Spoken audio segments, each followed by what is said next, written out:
Le mercato va-t-il s'agiter ou pas? C'est la question qu'on va essayer de se poser. On va aussi déjà commencer à dresser un premier bilan, hein, parce qu'il y a cette arrivée de Gigot, par exemple, dont on n'a pas beaucoup parlé. Samuel Gigot qui signe à la 47e minute d'un match, ça on ne l'avait pas vu venir. Hein. On était devant le match, hop, Gigot est olympien. Qu'est-ce que c'est que cette histoire? Bref, on va en parler avec Max, avec Jérémy, avec Kevin et avec Jonathan. Kevin, ce mercato, qu'est-ce que tu en penses, toi, avec ton œil de... Tu es un peu notre spécialiste mercato depuis des années. Les profils des joueurs, je crois que tu aimes bien Samuel Gigot, notamment, tu m'en parlais hors antenne. J'aime beaucoup, c'est un joueur qui s'est bonifié avec le temps. Je pense qu'il est méconnu pour beaucoup de personnes. Moi, je le connais un petit peu parce que c'est vrai que je regarde assez souvent le championnat belge et par le passé, je vous ai souvent parlé de joueurs de ce championnat-là. Et c'est vrai que je l'ai trouvé très bon à la Gantoise. Je voyais qu'il montait en puissance en Coupe d'Europe. J'avais bien aimé en Europa League. Et c'est vrai que ça va faire, là, il confirme en tout cas au Spartak Moscou. C'est un joueur, voilà, avec le temps, à 28 ans, il se bonifie, très fort physiquement, avec une bonne relance, une bonne mentalité. Voilà, il arrive gratuitement. Comment t'expliques qu'on n'en ait jamais entendu parler? Parce qu'honnêtement, avant le début de ce mercato, on était très peu à connaître Samuel Gigot. Je comprends, mais si tu veux, tu as plein de contre-exemples, tu as plein de joueurs qui ne sont pas passés par la case championnat de France, à l'image d'un joueur comme Morgan Schneiderlin, qui à l'époque est passé par la D2, D3 avec Southampton, et qui après, finalement, a entendu pour arriver jusqu'aux portes de l'équipe de France. Jusqu'à l'équipe de France. Voilà, jusqu'à l'équipe de France. Donc Samuel Gigot, c'est vrai qu'il a déjà 28 ans, ça me paraît un petit peu complexe, mais c'est quelqu'un qui, sur les 3-4 années à venir, à 28 ans, il est capable, en tout cas, d'honorer son contrat à l'OM et d'être très intéressant. Moi, ce qui me plaît aussi, au-delà des qualités du joueur et des qualités de l'homme, c'est aussi, une fois de plus, les qualités de notre président qui, voilà, on entend beaucoup parler d'un départ de Alvaro, de Tchaleta Tsar, de Camara, et on a déjà un défenseur qui est là, sous le coude, sous la main, l'année prochaine. Donc pour moi, c'est encore une très bonne gestion de sa part. C'est quoi le plan, Jérémy? C'est ça qui est intéressant, c'est à la fois de combler les manques actuels, on l'a souvent dit nous-mêmes, il fallait quelqu'un pour remplacer Luan Pérez, peut-être pas que dans l'axe, mais aussi sur le côté gauche, c'est fait avec Kolasinac.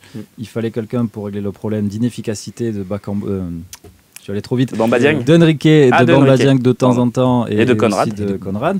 Bakambu, il n'a pas fait une très belle entrée, mais bon, il faut qu'il se retape physiquement. Donc ces deux manques-là. Il a marqué pour son son premier match quand même. Ouais, je parlais du tout d'un Oui, c'est sûr, mais bon, il fait une très belle entrée à Lens, évidemment. Des bons débuts. Donc le plan, c'était à la fois de combler des petits manques qui existaient depuis le début de la saison, et aussi d'anticiper, parce que, bon, pour plusieurs raisons. D'abord, parce qu'il y a des coups qu'il vaut mieux faire aujourd'hui que dans 6 mois, mais aussi parce qu'il y a peut-être une suspension de la FIFA et qu'il ne faut pas se retrouver le bec dans l'eau. C'est le mauvais côté, ça. C'est le mauvais côté, mais en tout cas... L'OM se veut rassurant, mais c'est vrai que la façon dont ils agissent en ce moment, ça laisse supposer peut-être qu'ils commencent à verrouiller certains dossiers en se disant... Après, entre vous et moi sur ce sujet, si tu me le verrais, Jérémy, on a quand même déjà fait la refonte complète de l'effectif cette année à l'Olympique de Marseille. Je ne m'attends pas non plus à un mercato d'été avec encore une dizaine d'arrivées. Donc je pense quand même que notre effectif aujourd'hui est établi. Pour toi, ça ne serait pas dramatique s'il n'y a pas de mercato? Pas dramatique. Finalement. Par contre, c'est là que c'est intéressant d'avoir signé quand même quasiment 3 joueurs. On va venir après, il y a peut-être 2 jeunes aussi qui arrivent. On parle aussi encore d'un jeune joueur sénégalais, on avait parlé il y a quelques temps sur le fossé. Un Camerounais aussi. Voilà, un défenseur central. Et un ailier camerounais dont on a parlé. Donc aussi c'est très jeune, mais je veux dire, voilà, l'Olympique de Marseille, on a quand même fait la refonte. Voilà, il faudra voir si définitivement Guendouzi, Under, Paul Lopez vont signer. Ça, ouais. Mais je pense que c'est quasiment fait. Le seul point d'interrogation pour moi, et c'est vrai que ça peut changer beaucoup de choses, c'est l'histoire de William Saliba. Ça peut changer beaucoup de choses, mais après voilà, est-ce qu'Arsenal finalement, voilà, vu ce qu'il montre à l'OM, je pense qu'il serait intéressant pour eux qu'ils le gardent à Arsenal, mais bon, c'est dommage pour nous. L'effectif a quasiment été fait cette année. On a déjà fait venir plus de 10 joueurs. Je vois pas un gros grosse inquiétude pour toi. Je m'inquiète pas. Jonathan, un OM très actif sur le mercato d'hiver. C'est pas la première fois. La saison dernière aussi. C'est une des marques de fabrique de Pablo Longoria. Tu aimes la façon dont il travaille? Beaucoup. Ton homologue? J'ai l'impression que c'est calculé, c'est réfléchi. On voit qu'il connaît bien le milieu. On voit qu'il anticipe aussi beaucoup. On a l'impression qu'il y a toujours un coup d'avance. Je pense que son réseau... C'est rigolo, c'est exactement les mots qu'a utilisé Dimitri Payet aujourd'hui à cette question. Okay. Le coup d'avance. On ne s'est pas appelé avec Dimitri pourtant. Vas-y. Et non, après, je pense que pour Gigot, là, que je ne connais pas du tout non plus, mais je pense qu'il fait partie aussi de la catégorie des joueurs, ce que nous, on appelle les joueurs de complément. C'est bien d'avoir des joueurs phares, des joueurs qu'on connaît, des joueurs stars, mais tu as toujours besoin de joueurs de complément, des joueurs comme ça qui ont 28 ans, qui vient d'un cursus un petit peu particulier, peut-être avoir moins d'ego, accepter des rôles un peu secondaires, mais des rôles secondaires qui sont très importants dans une équipe. Si tu n'as que des stars qui veulent jouer 90 minutes, tu as toujours des problèmes. Quand tu as des joueurs comme ça de rôle, des Duromal qui sont là pour l'équipe, lui, je ne connais pas, mais c'est un peu ce profil-là. Je pense qu'il est content de venir à l'OM et il risque d'être un bon complément pour l'effectif. Il est très content de venir à l'OM. C'est un Avignonnais, le mec qui allait dans les virages. Il est fan de l'OM. Le profil est fou. Max, qu'est-ce que tu penses globalement de ce mercato déjà? Oh non, moi, globalement. Satisfait? Parce qu'on en avait parlé, tu m'avais dit, il manque ce poste. Finalement, on est plutôt dans... Globalement satisfait. Après, voilà, bon, c'est pas pour inciter les gens à rester ce soir entre 22h et minuit, mais j'ai quand même cette petite appréhension de me dire que dans les dernières heures du mercato, on peut perdre par exemple aujourd'hui un Camara, tu vois, bien sûr. ou qui pourrait, non, c'est pas impossible. Qui pourrait quand même déstabiliser toute l'équipe. Alors après, c'est toujours pareil, il y en a qui rétorqueront qu'effectivement, si on peut le vendre au lieu d'en avoir 0 € en juin, c'est voilà, selon le prix, ça se discute. Mais je pense qu'aujourd'hui, moi, j'ai quand même envie qu'on garde l'ossature. Toi, si je te dis c'est fini, il est minuit, moi, je suis content. Tu es content. Ouais. D'accord. Vous êtes content si je te dis, toi, c'est fini là, minuit? Moi, je serais content. Après, je pense que voilà, je suis pas content, mais les finances de l'OM, elles seront un peu moins contentes. Ouais. Et je veux dire, c'est une opportunité. On a entendu la piste il y a 2 jours de ça, que c'est très chaud avec l'Atlético Madrid. C'est vrai que pour Camara, il y a Kaletaka avec West Ham aussi, c'est pas je suis pas content, mais si tu as 8 ou 10 millions d'euros qui rentrent dans la caisse, je pense aussi que le président, voilà, il nous a gâtés sur les arrivées, mais je pense aussi qu'il a envie que sur les départs, que ça s'équilibre. Tu peux aussi avoir le départ, on en parlait en off, d'un joueur comme Alvaro, qui aujourd'hui a reculé dans la hiérarchie. Beaucoup même. Et qui pourrait aussi peut-être faire un petit peu. Juste, on va donner un peu nos infos. Il y a 2 scénarios encore, Jérémy, de possibles. C'est le craquage d'un club qui t'envoie une grosse offre, et là tu es un peu en panic buy, mais tu as des sous, donc tu peux tenter des coups. Et il y a on se sépare d'Alvaro pour faire des mecs un peu jeunes, un peu libres, pour compléter l'effectif, remplacer, voilà. Et il y a aussi le scénario, c'est fini. Ça existe aussi. Et du coup, moi, si c'est fini, je suis pas vraiment content. Pourquoi? Parce que pour moi, de garder Camara 6 mois et le voir partir libre cet été, c'est une perte financière. Alors évidemment, c'est une perte sportive, mais il y a d'autres joueurs qui existent et sans doute que Longoria a des plans B. Sinon, à le remplacer alors. Voilà, je voulais juste te dire que moi, qu'importe qui s'en va, du moment qu'il est remplacé et bien remplacé, ça m'ira.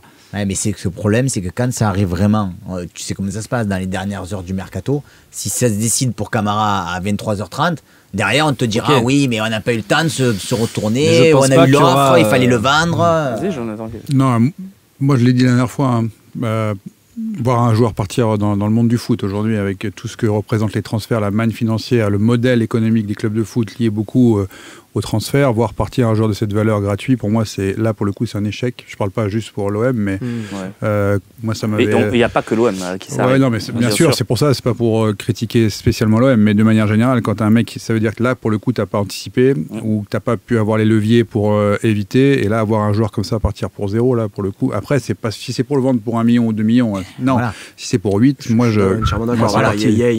Il y a un prix limite, quoi. Il y a surtout un prix que, encore une fois, moi je pense qu'en gardant Camara et l'ossature qu'on a, on va, pour moi, on est sur la lignée pour aller à la Ligue des Champions avec toute la manne salariale que voilà, toute petite nuance que je vais donner, mais peut-être que je me trompe, c'est qu'on va arriver à 2 mois de la fin de la saison, on sera en course avec des concurrents et Camara aura la tête à d'autres clubs parce qu'il va être contacté, parce que c'est à ce moment-là que ça démarre les grosses prises de contact, et moi je crains ça.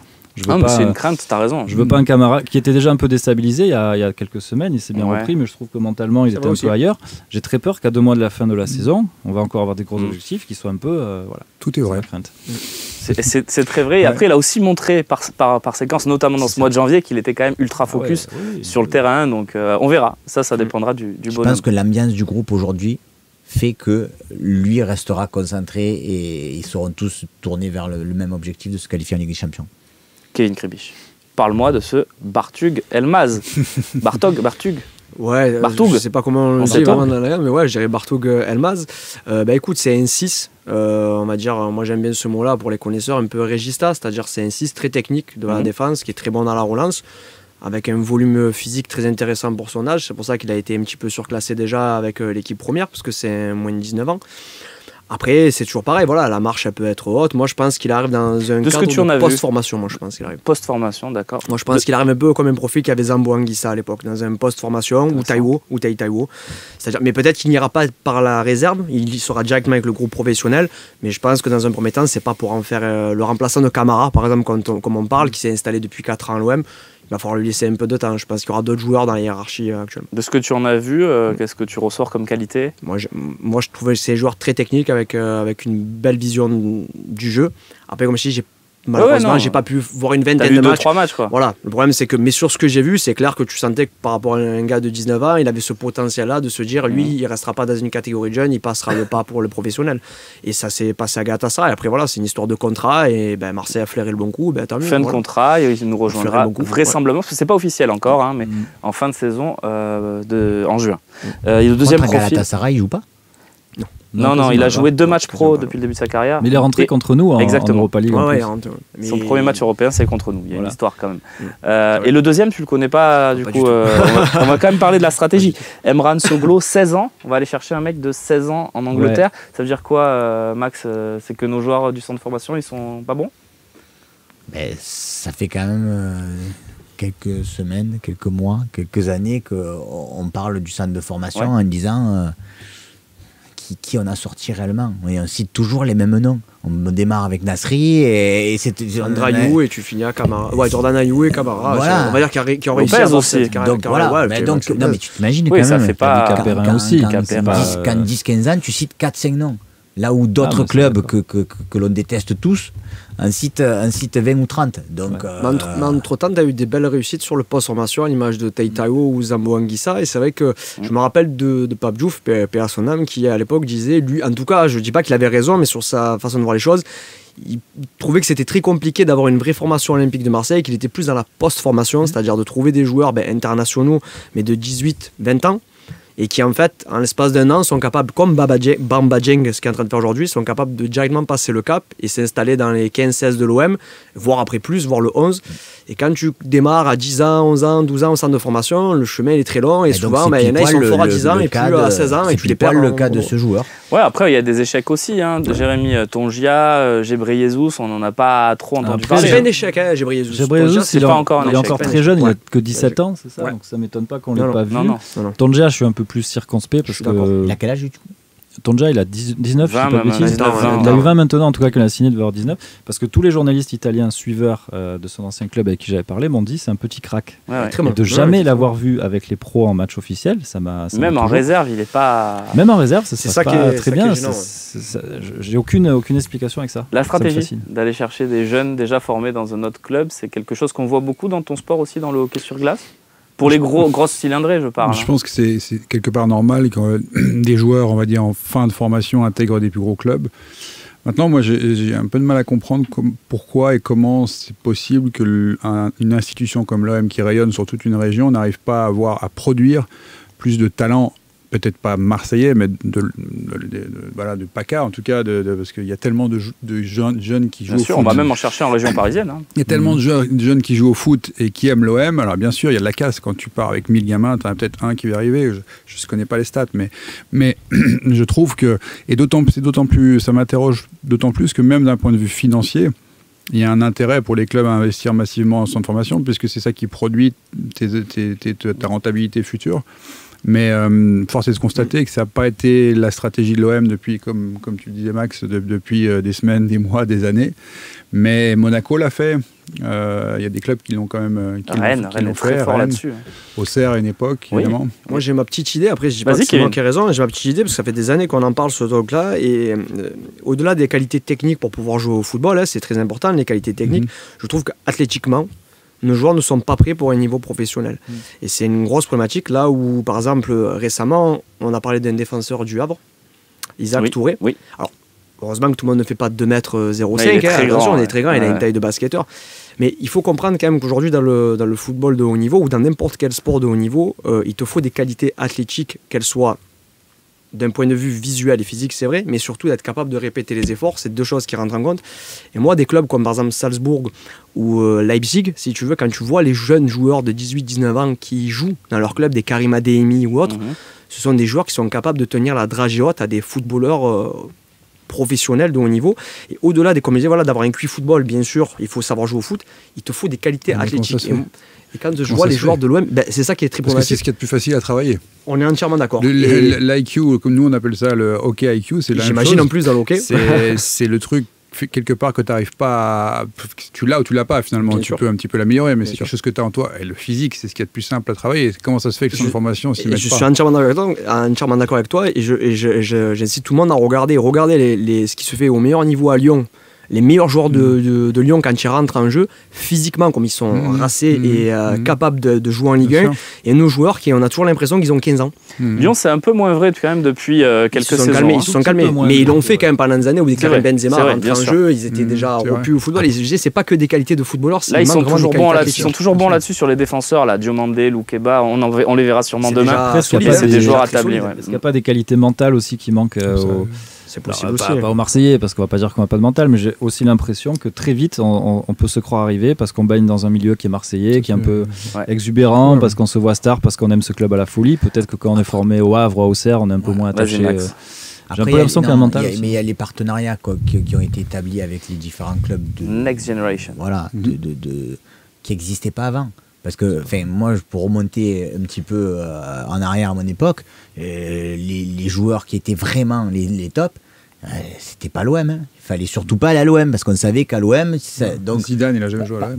Pendant des années, les pépites, comme bien sûr, les citer, ils partaient. Donc il va falloir forcément attendre que ce processus... Oui, mais ce partenariat, Max, n'oblige quand même pas les jeunes à signer à l'OM. Non, mais on a quand même entendu dire qu'il y en avait certains qui s'échappaient plus des mailles du filet. Donc peut-être que... En tout cas, la plus belle réussite pour l'instant en termes de partenariat pour l'instant, bon après voilà, c'est pas en France, c'est pas elle vient du Sénégal encore. C'est vrai, c'est vrai. C'est de Jean-Mars. Et on revient une fois de plus, au-delà des qualités de buteur qu'avait montré Dieng là-bas au Sénégal, parce que je le connaissais via des contacts. On a vu que physiquement, le gars, il était au point. Il est arrivé, c'est solide. C'est très solide, Bamba Dieng, sur ses appuis. Physiquement, il est taillé pour jouer au football. Donc, il ne faut pas l'oublier, il ne faut pas le négliger. Non, mais attends, dans les autres clubs aussi, ils vont pas forcément chercher qu'autour de chez eux. Hein. Ils ont aussi des partenariats avec les clubs africains. On a Metz qui est en France, qui est donc ça, quand même c'est tout à notre honneur pour le coup. Oui. Mais donc, du coup, pour revenir sur le mercato, on allait y revenir. Même si c'est super intéressant tout ça, ce jeune-là, dont j'ai déjà oublié le nom, qui a 16 ans, qui vient d'arriver. Moi aussi, je l'ai déjà oublié. Je pense pas que ça veut dire que Emran Soglo. Voilà, Soglo, je pense pas que nous, ça veut dire qu'on est vraiment nul. C'est peut-être aussi pour mettre de l'émulation, de la concurrence. Et que les jeunes Marseillais se disent si je suis pas à son niveau à lui, jamais j'aurai de chance d'être pro. C'est peut-être pour montrer ce que c'est un pro aussi. C'est sûr, comme je disais tout à l'heure, c'est normal de voir arriver des gamins après. Il faut pas rester consanguin, mais moi je suis surpris qu'il n'y ait pas plus de jeunes Marseillais, parce que c'est sûr qu'il y a un point de vue mental, on peut se sentir arrivé, mais il y a aussi le côté positif de ça, c'est l'identité, l'identification à ce club, etc. Ça peut aussi transcender. Il y a une politique sportive aussi. Remarque qu'ils n'ont jamais joué avec Sampaoli, quoi, aussi, il faut le dire. Sampaoli les prend sur le banc. Bon, il ne fait jamais rentrer. Ouais, mais ça, je l'entends avec tous les coachs depuis quasiment que je suis né. J'entends ça avec tous les coachs de l'OM. Les jeunes ne jouent pas. Mais c'était ce qu'ils faisaient. C'est pas Sampaoli, encore une fois, à l'époque, du fait que les gens disaient mais non, on va pas signer à l'OM, puisque de toute façon, on n'a pas de débouché. Alors qu'on voit que si on va à tel club, Auxerre, Montpellier, tout ça, les meilleurs, ils allaient dans ces clubs-là. Ça fait mal de le dire, mais le dernier qui a fait jouer des jeunes, c'est Rudy Garcia avec Lopez et Camara, en fait. Il y a eu Ake avec Villas-Boas aussi. Mais il y a aussi quand même, il y avait des fenêtres. Ce qu'il y a, c'est que ça défend des fenêtres d'ouverture. Cette saison, il y a eu 2 fenêtres majeures. C'est les 2 matchs de Coupe de France contre des amateurs où tu gagnes facilement à la 60e minute et où tu fais, par exemple, à Chauvigny, il fait échanger la défense centrale. Il sort les 3 défenseurs centraux pour faire entrer les 3 autres, alors que tu as des jeunes sur le banc. Je pense qu'il y a aussi une politique sportive de Sampaoli qui est de dire je ne fais pas confiance. Est-ce que c'est un cadeau qu'un jeune de National 2 qui a beaucoup approuvé rentre dans un match de National 2 sur un champ de patates quand il fait moins 20, quand tu as arrêté de jouer parce que tu mènes déjà 3-0? Est-ce qu'il vaut mieux pas rentrer en Ligue 1 dans des conditions optimales aussi? Il fallait prendre ça comme excuse. Faut pas se mentir. Non, pas excuse, mais à choisir. Mais s'il les fait pas rentrer, c'est que pour moi, ils ont pas le niveau. Tu as un mec comme Bamba Dieng, comme on le citait, il arrive, il montre à l'entraînement, il fait des matchs. C'est un débat super intéressant qu'on n'avait pas prévu, mais Bertelli, il est international français depuis toutes les catégories de jeunes, il n'a pas eu 1 minute à l'OM. Bon, parce que je veux bien entendre qu'il n'est pas au niveau, mais il joue en équipe de France quand même. Parce que je sais pas si c'est une question, mais c'est athlétique. C'est très athlétique. Il y a une vraie différence entre le plus haut niveau et ce qu'on peut voir en match de N2 et de réserve. Il y a une vraie différence et je pense, comme tu dis, pour Bertelli, ce qui me fait peur, c'est comme on dit toujours, c'est de rater le wagon. C'est-à-dire qu'en fait, tu stagnes à un moment donné. Tu avais des qualités, mais tu as stagné et tu peux te perdre à un moment donné. Un peu comme Flippono aussi, qui était annoncé comme un très très bon joueur. Pour l'instant, qui reprend du poil de la bête. Revenons sur le mercato. Tiens, petit tour de table. Si on vous dit on va perdre un joueur majeur, lequel ça te dérangerait le moins de perdre, Kevin? Tour de table. Là, on doit perdre un joueur majeur dans les prochaines heures, c'est obligé. Mais tu veux qu'on fasse les finances du club ou pas du tout? Vous êtes libre. Avec tout, avec finances. Sachant que par exemple, si tu vends Thiago Tatsar, tu te dis on a peut-être 10 millions à réinvestir, etc. C'est le joueur que j'allais te dire. que j'aime beaucoup, j'ai bien aimé Tchayet. Je pense qu'aujourd'hui, déjà, il a un contrat et donc il n'est pas libre dans 6 mois. Donc il y a possibilité je pense que c'est lui qui a la plus grosse valeur marchande. En plus d'être sur le fait qu'il soit sur la liste des transferts, je trouve quand même qu'avec Balerdi, Saliba, Alvaro qui est encore là, voire Camara, parce que si Tchayet Sarr part, je pense pas qu'il y aura Camara qui partira en même temps, qu'il y a possibilité de reculer en défense. Et Luan Pérez peut jouer dans Et Luan Pérez, je vendrai Tchayet Sarr ce mercato. Jérémy. Financièrement parlant qu'à l'état quart et dans l'état d'esprit Camara parce que fin de contrat j'en peux plus. Ouais, mais ton choix on l'a compris, c'est plutôt Camara. Je comprends tout à fait. Plutôt Camara. Jonathan. Takar si il me permet de garder Saliba. Ah, avec un coup d'avance, le fameux coup d'avance. Le président. Pourquoi pas. Max? Moi, je dirais que dans la logique de ce que je disais tout à l'heure, je dirais plutôt Alvaro, parce que c'est le seul que je vois pas vraiment avoir beaucoup de temps de jeu. Tu brises pas ton élan. Voilà, je reste avec la même ossature. Et voilà, on verra ce qui se passera d'ici à minuit. Un départ n'est pas à exclure quand même dans ce mercato, mais on pourrait aussi se retrouver avec un effectif qui ne bouge pas. Il pourrait y avoir encore 2 départs, 2 arrivées. Tout peut se passer parce que les fax, ça va très vite et les visites médicales à distance, ça existe maintenant. On passe tout de suite à cet avant-match, Lyon Olympique de Marseille.